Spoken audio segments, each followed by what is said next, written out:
Haleluya. Amin. Terima kasih Tuhan. Terima kasih Yesus. Bapa, kami bersyukur buat hari ini. Kami anak-anak-Mu sudah menyiapkan hidup kami hari ini, hati kami untuk memuji, menyembah Tuhan dan mendengarkan firman Tuhan. Itulah sebabnya kiranya Tuhan menolong kami, memberkati ibadah ini supaya ibadah ini memuliakan Tuhan, menyenangkan hati-Mu. Berkati kami dan kami siap memuji dan menyembah Tuhan. Dalam nama Yesus, haleluya. Amin.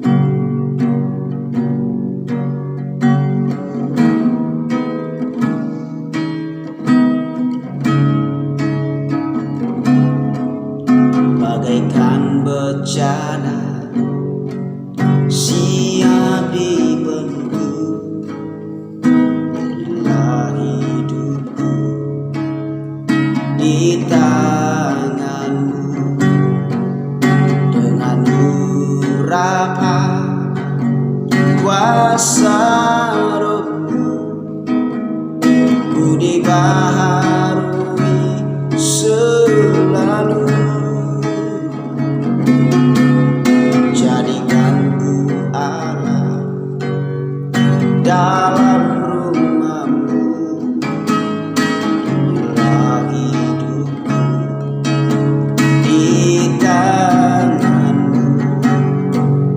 Bentuklah seluruh kehendak-Mu, pakailah sesuai rencana-Mu. Ku mau seperti-Mu Yesus, disempurnakan selalu dalam segenap jalanku, memuliakan nama-Mu. Ku mau seperti-Mu Yesus, disempurnakan selalu dalam segenap jalanku, memuliakan nama-Mu, memuliakan nama-Mu, memuliakan nama-Mu. Amin. Haleluya Yesus. Terima kasih Tuhan. Kiranya pujian kami dan penyembahan kami memuliakan Tuhan, sehingga nama Tuhan dipuji dan dipermuliakan. Haleluya. Haleluya Yesus. Terima kasih Bapa. Amin. Bapa di surga, kami sudah memuji menyembah Tuhan. Saatnya kami mau dengar firman Tuhan, mau dengar isi hati Tuhan dan pesan Tuhan buat kami, supaya memperbaiki sikap kami, kelakuan kami, karakter kami, supaya setiap hari menjadi serupa dengan Tuhan. Kami berdoa mengucap syukur, berkati kami semua dan berkati hamba. Dalam nama Yesus kami siap dengar firman Tuhan. Haleluya. Amin. Anak-anakku yang saya kasihi dalam nama Tuhan kita Yesus Kristus, firman Tuhan pada pagi hari ini saya ambil dalam Injil Markus pasal 2 ayat 13 sampai dengan ayat yang ke-17. Saya berharap anak-anakku dapat membaca firman Tuhan ini di rumahnya, dan saya akan menjelaskannya bagi kita semua pada pagi hari ini. Saya mau katakan bahwa seringkali kita salah dalam kita mengenal Tuhan kita. Kita salah dalam memahami Tuhan kita Yesus Kristus yang kita sembah, yang kita layani, yang kita puja dan puji selama ini. Mengapa saya berkata bahwa kita salah memahami? Karena seringkali kita keliru dalam kita bertindak, keliru dalam kita berperilaku, dalam kita melakukan apa yang harus kita perlu lakukan untuk menyenangkan akan hati Tuhan. Saya tidak tahu apakah kita memang sengaja atau kita berpura-pura tidak tahu tentang kebenaran firman Tuhan. Namun pada kenyataannya begitulah realita kehidupan kita sebagai orang-orang percaya atau anak-anak Tuhan. Contohnya begini, umumnya kita mengetahui bahwa Yesus membenci akan dosa. Namun di sisi yang lain Tuhan Yesus juga membenci akan tindakan atau perilaku, sikap dari orang-orang yang melakukan kejahatan atau melakukan dosa. Itu kebenaran yang tidak dapat disangkal oleh siapapun, kebenaran yang tidak dapat dibantah oleh siapapun.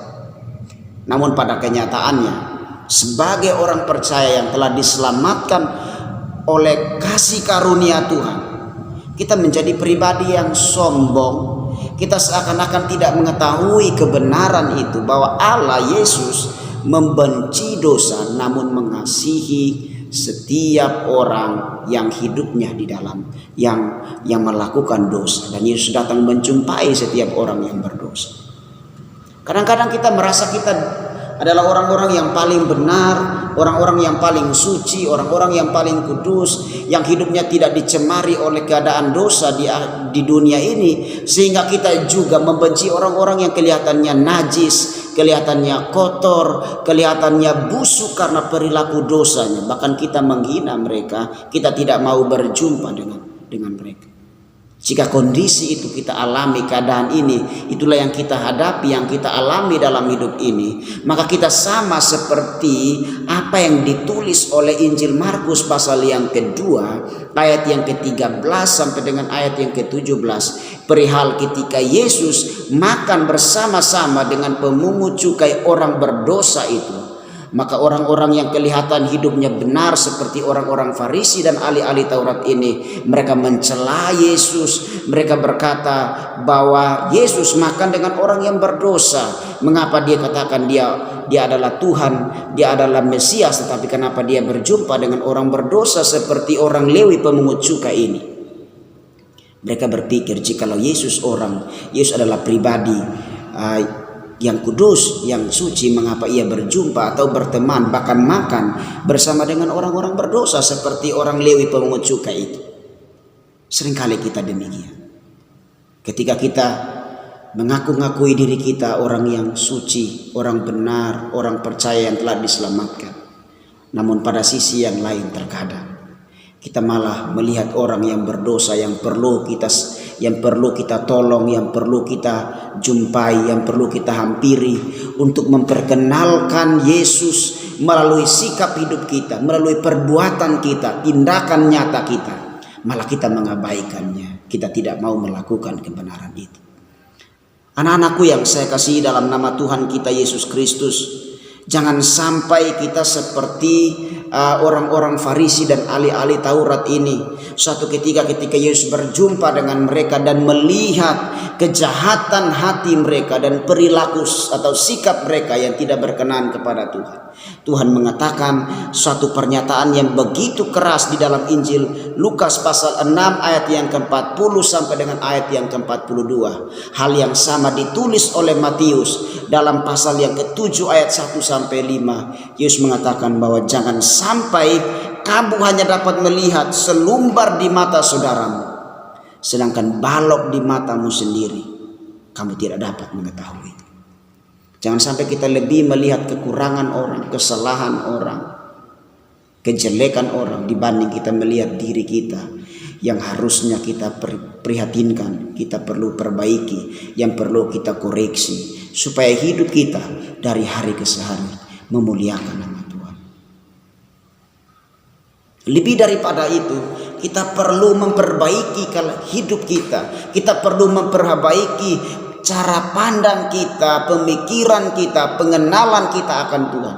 Sebab jika pengenalan kita akan Tuhan benar, maka sikap kita benar, perilaku kita benar. Kita menjadi seperti Yesus yang memiliki sikap hati belas kasihan terhadap orang-orang yang membutuhkannya dalam kehidupan. Anak-anakku yang diberkati oleh Tuhan kita Yesus Kristus, kita belajar daripada kebenaran firman Tuhan ini. Ada beberapa hal yang saya ingin sampaikan kepada kita. Yang pertama adalah bersikaplah rendah hati. Miliki kasih. Ojo sombong, ojo dumei. Jangan sampai kita berlagak sombong. Itu Allah benci, Tuhan Yesus benci. Sebab yang Tuhan Yesus tunjukkan dalam pelayanannya dan kepada kita melalui firman Tuhan adalah kerendahan hati. Tuhan mau supaya kita rendah hati. Tuhan mau supaya kita tidak sombong. Kita punya kasih. Kasih yang sejati datang dari surga, datang dari Yesus. Kasih itu diberikan kepada kita. Dan kasih itu tidak sombong. Kasih itu murah hati. Kasih itu tidak memegahkan diri.